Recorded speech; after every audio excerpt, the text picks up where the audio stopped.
Merhabalar. Dert'e hoş geldiniz. Ben Enes Malik Bayraktar. Ben Tugay Kaban.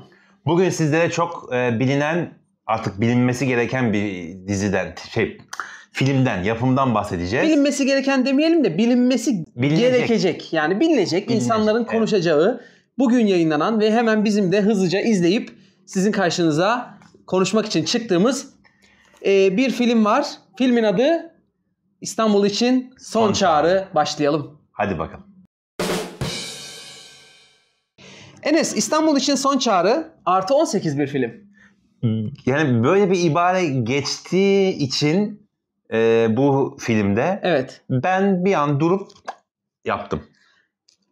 Neden mi dedin? Niye dedim artı 18? Yani artı 18 işte artı 18 olduğu için.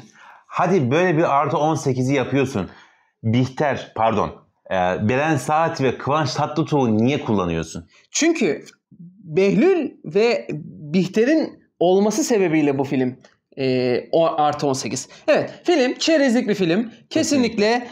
Analiz taşıyamayacak kadar zayıf. Evet. Zayıf yani, anladın mı? Böyle hani bu şey gibi bir nasıl diyelim, ağır bir şeyi işte bir karıncaya yüklemek gibi bir şey. Yani buna gerek yok. Çünkü yükleyemezsin. Bu filme de çok anlam yükleyemezsin. Bu film tamamıyla seyir zevki oluşturması açısından tasarlanmış bir film. Ben almadım o seyir zevkini.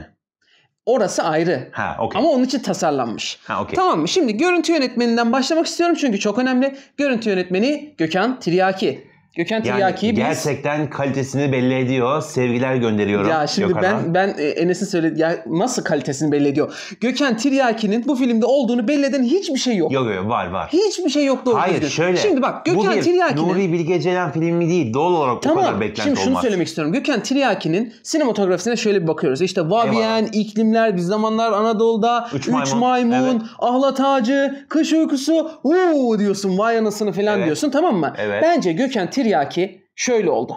Artık dedi ki, ya dedi, kardeşim yeter artık dedi ya. Yeter, Türkiye'de bu olmuyor ya dedi. Anladın mı? Evet. Ben artık dedi. Öyle. İsim de yaptım zaten. Tamam mı? Artık gidiyorum dedi ve Gökhan Tiryaki'yi kaybettik. Yani Nuri'den sonra Gökhan'ın kaybedilişini de izlemiş olduğumuzu varsayıyorum. Ya ben Nuri'den ayrıldığı için kaybetti demiyorum ama bu genel bir şey var, anladın mı? Yani o hissiyat, bir şeyler yapma, kaliteli işler yapma falan, ondan sıyrıldığını, artık uzaklaştığını düşünüyorum Gökhan Tiryaki'nin. Doğrudur. Belki iş gelmiyordur. Belki bir şey olmuştur. Belki mimlenmiştir. Yok canım ya, Gökhan Tiryaki'ye iş mi gelmeyecek ya? Olabilir. Ben sıkıldığını düşünüyorum kardeşim. Memleketin bu havasından, şeyinden, tamam mı? İnsan kültür seviyesi falan filan olabilir yani. Bunlardan sıkıldığını düşünüyorum, tahmin ediyorum. Yani. Etkisizdi bu filmde bence. Yani Gökhan Tiryaki yazmasaydı ne fark edecekti çekimlerde? Hiçbir şey fark etmeyecekti. Hiç fark etmezdi ama bazı böyle özel sahneler vardı mesela. Hoşuma gitti, dedim ki bu Gökhan Tiryaki'nin olmasından mütevellit bu görüntüler var dedim. Yoksa genel hatlarıyla mesela senaristi Aşk Kırıntıları mıydı? Aşk çarpması. Hayır, söyleyeceğim ben onu, tamam. Aşk Tesadüfleri Sever. Aşk Tesadüfleri Sever filminden hiçbir farkı yoktu. Kabataslak çerçeve içerisinde.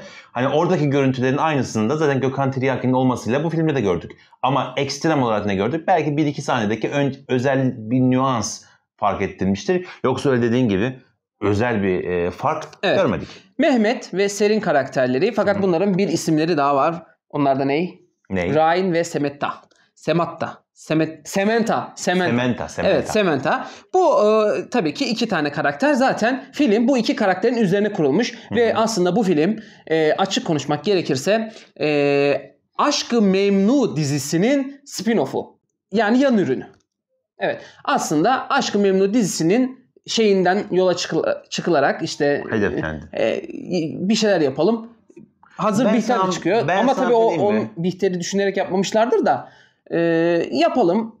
İşte kaç sene, 20 sene mi, kaç sene sonra bir daha ortaya çıksın bu kafasıyla yapılmış şey. Evet, bu kafayla yapılmış bir şey. Ben pek o proje, yani şimdi Kıvanç Tatlıtuğ ve Beren Saat bir programa katılıyor. Yeni daha bu. Orada da işte söylüyorlar. İşte Aşk-ı Memnu'da çok güzel sükse yaptık. İşte Bihter ve Behlül'ün aşkı Dillere Destan da hala konuşuluyor. Biz de onu aşağı çekmeyecek, daha da yukarılara taşıyacak bir yapım olsun istedik yıllardır. Ve bu da karşımıza geldi gibi ama bir şey gel söyledi. gör ki gelen şey bence öyle bir şey değil. Değil. Evet. Yani maalesef gelen şey değil. Gelen şey çok. Yani bu senaryoyu okuyup bu işte Aşk-ı Memnu dizisini aşağıda bırakmaz filan. Değil. Yani keşke yapmasalardı daha güzel olurdu. Daha iyi bir şey olabilir. Çünkü Bihter ve Behlül yani Bihter ve Behlül evet. Bihter ve Behlül öyle kalsaydı daha güzeldi. Şimdi bunlar ikisi bir araya geldi ya. Bütün her şeyin büyüsü bozuldu. Zaten Bihter filmi bir kere büyüyü bozmuştu. Bu da onun üstüne yağ bal kaymak gibi bir şey oldu. Evet. Bence olmadı yani. Filmin senaristi bu film için çok yani konuşulurken önemli bir noktada. Evet.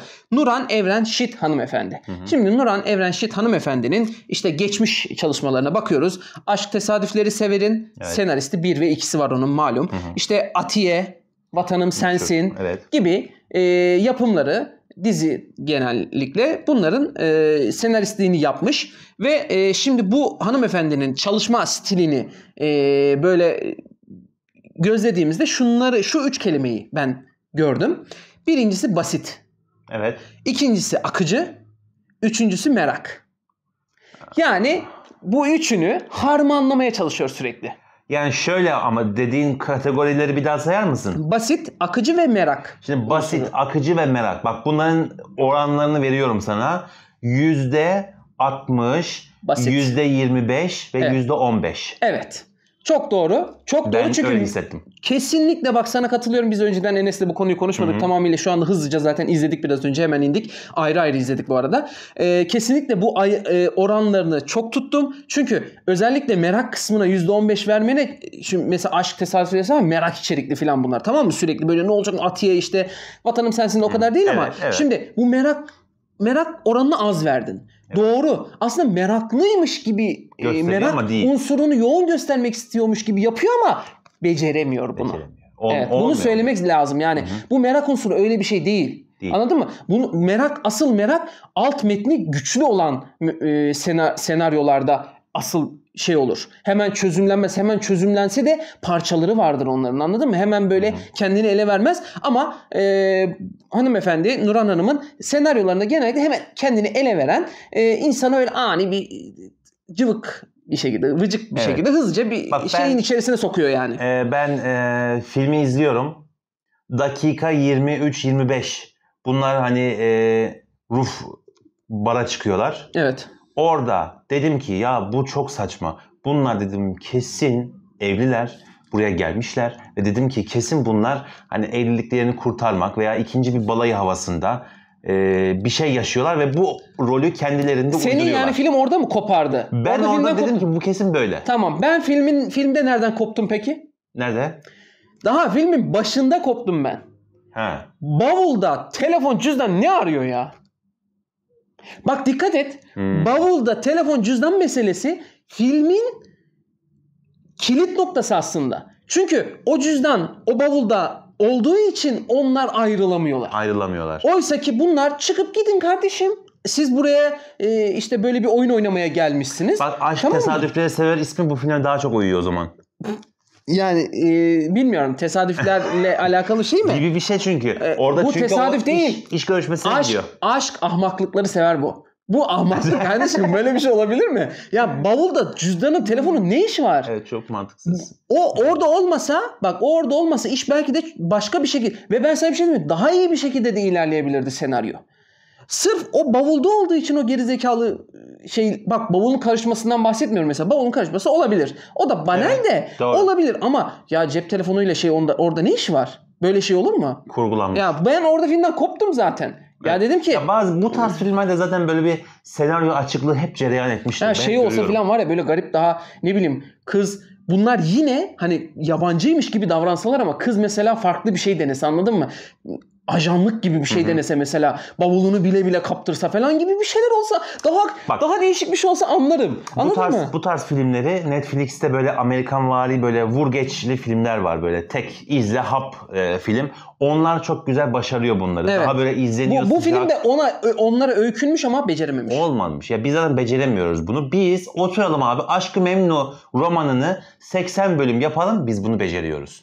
Biz Yaprak Dökümü'nü 100 bölüm yapalım. Biz bunu beceriyoruz. Evet. Biz öbür türlü beceremiyoruz abi. Olmuyor. Uyarlamalar yapamıyoruz. Bak dün daha geçen Çernobil'den bahsettik. Bizim Çernobil gibi bir sürü tarihi hayat içerisinde ülke, ulusal anlamda hikayemiz var. Abi oturup çekelim. Dünyaya, kamuoyuna sunalım bunları. Mesela Kurtlar Vadisi.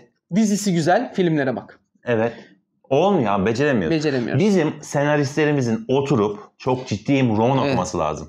Evet, kesinlikle. Roman bak, çünkü şeydir. Değil. Roman okuması gerekiyor. Çünkü zihin toplayıcı. Roman sılaştıramıyorlar. Film adı altına söylüyorum. Evet. Dizide yapıyorlar, beceriyorlar bir şekilde ama onda neden? O romantisi değil zaten. Bir nevi. Gevşek. Bana bir çay getir, bana bir kahve getir, bana bir bakışmalar getir falan. Neden? Evet. O sırada bizim senaristlerin jeton düşüyor. Senarist bir cümle daha yazıyor. Filmde ama böyle bir şey lüksü yok. Şimdi bu söyleyeyim mesela birazdan şimdi söyleyeceklerim. Eleştiri olarak hani konuşun biraz önce dedim ya analiz taşıyamaz. Yani bu analizi mesela buraya koymama gerek yok ama mesela sormak için soruyorum. Mesela neden New York? Hanımefendinin neden New York'a gittiği meselesini ben mesela o New York yerine başka bir şey yazılabilirdi yani. Başka bir ülke daha egzantrik, daha otantik ne bileyim. Mesela İtalya olsa daha güzeldi. Daha iyi olurdu ya. Roma falan daha iyi olurdu. Gerçekten daha değişik olurdu yani. Ama o şey de bu veremezdi. Sahte orgazm şampiyonu olabilmek için mi New York yazdılar yani? O büyük ihtimal öyle de. Yani bu nedir ya? Bu basit, çok basit bir şey ya. Bu zaten adamların yaşam tarzı da zaten bu şekilde olduğu için. Onun için New York seçti. Roma'da daha çok böyle duygusal geçişli şeyler yaşanacakları ama bu film işte asıl oraya olmaz mıydı? Zaten ben o sebeple söylüyorum. Yani... Ben sana bir şey diyeyim mi? Öyle olsaydı daha oturaklı olurdu. İyi ki New York'ta olmuş, oturmamış film. Çok güzel. Tabii ki Netflix'e çekilmek için hazırlanmış bir senaryo olduğu kesin. Bu sebeple ben burada başlangıçta şöyle bir şey, filme başta giremedim zaten. Zaten 20-25. dakikada o konuyu çözünce hepten dağıldım ama sonrasında gelişmeye başlayınca biraz daha içine girme şeyim oldu. Beğendim o konuda. Yani başlangıçta beğenmemiştim ama sonradan oturunca beğenmeye başladım. İşte Mehmet'in aşırı hani pofidik ve duygusal bir kişi oluşu. İşte Selin'in de tam zıttı. Bir mesaj yüzünden olayı bitirme eşiğine getirmesi, aşkların ölmesi. Eşiğine mi? Bitiriyor orada zaten. Yüzüğü bırakıyor ya. Yani bitmemiş. Resmiyette bitmemiş. Resmiyet ayrı. Hemen ne yapıyor? Hemen mahkemeye mi gidiyoruz yani? Onu nasıl diyorum yani. Hani bitmemesi, Selin'in sonrasında işte böyle vıcık bir hale bürünmesi, duygusal iniş çıkışlar yaşaması. Bunlar realite adı altında gerçekten doğru şeyler zaten. Ondan dolayı bunları hoşuma gitmedi değil, gitti. Mehmet'in oyunculuğuna gerçekten diyecek yok. Kıvanç Tatlıtuğ gerçekten iyi bir oyuncu. Role gerçekten oturuyor veya seçtiği roller kendini bildiği için karakteri en azından iyi oturtuyor diye düşünüyorum. Selin, benim Beren Saat'in oyunculuğu nedense pek bende şey olmadı, etki bırakmadı. Yani olmamış. Genel hatlarıyla son sahnesinde, mektup yazma sahnesinde, mektubu okuma sahnesinde zaten olay, film genel hatlarıyla iki kişinin ilişki dinamiği, Mehmet ve Selin'in ilişki dinamiğini güzel bir şekilde ortaya koyuyor. Aslında olması gerekenin orada birazcık şey yapıyor. Bilgi veriyorlar artık hani izleyiciye. Aslında olması gereken şeyin bu olması gerektiğinden bahsederekten bir mektup yazılmış. O mektupla birlikte de ikisinin arasındaki ilişki, dinamiği, aşk üçgeni, mutluluk... aşk üçgeni mi? Selin, Mehmet ve aşk. Aşk üçgeni. Aşk üçgeni ve işte ilişki diyalektiğiyle alakalı öyle bir şeye giriyorlar ve güzel bir neticeye bağlanıyor. İlişki dinamiğinden alıp son sözlerimizi toparlayalım. Şu konuyu söylemek istiyorum. İlişki dinamiği ile ilgili böyle gerçekçi, gerçekten bir kadın erkek arasında. Burada da tamam kadın erkek arasında ama bu basit ve hızlandırılmış bir şey, anladın mı? Yani hemen kaldır at. Ama ben bunun daha derin bir örneğini, başarılı bir örneğini burada söylemek istiyorum. Nuri Bilge Ceylan'ın İklimler filmi. Yani müthiş. Yani bu kadın erkek ilişkisi, dinamiği, analizi, diyalektiği ne dersen artık sen adına. Ya bunu kesin tartışılmaz. Yani iklimlerdeki o iklimlerde de buna benzer. Aslında hikaye birbiriyle böyle biraz örtüşüyormuş gibi. Orada bir yere gitmiyorlar da hani bir psikoloğa falan gitmiyorlar ama mesela orada aslında gidiyorlar, bir filmin açılış sahnelerini hatırla, bir yerleri gezmeye gidiyorlar aslında, tamam mı? Ama yolda yaşananlar falan bunlar aslında bu filmle benzer örtüşen noktaları var hikaye ana teması üzerinden. Evet, doğru. Ve o filmin eğer bu diyalektiği, bu analizi anlamak isteyen izleyiciler ve izlemeyenler varsa İklimler filmini ben öneririm. Onun da yönetmeni Gökhan Tiryaki neticede. Evet, ben şu mektupta şöyle bir cümle geçiyor. Kıvancı'nın yazdığı, yani Mehmet'in yazdığı.